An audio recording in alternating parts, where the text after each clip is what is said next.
اولاد کی تقسیم میں کر سکتا ہوں کہ بیٹوں کو دے دوں اور بیٹیوں کو نہ دوں، انشاءاللہ سیدھا جہنم۔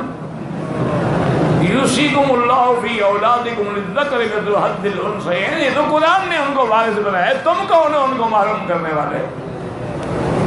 کوئی شریعت میں اپنے سب سے بڑے نالائق اولاد کو بھی آنکھ نہیں کر سکتا۔ اللہ نے اس کو تیرے گھر میں پیدا کیا، تیرا وارث بنایا ہے، تم اس کو ورثے سے کیسے معلوم کر سکتے ہو؟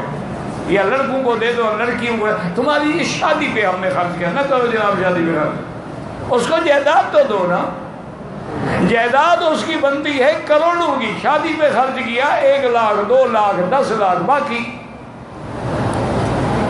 اس لیے ہمیشہ یاد رکھو، ایسا نہ ہو کہ قیامت میں بندہ اپنی اولاد کی وجہ سے جہنم میں چلا جائے۔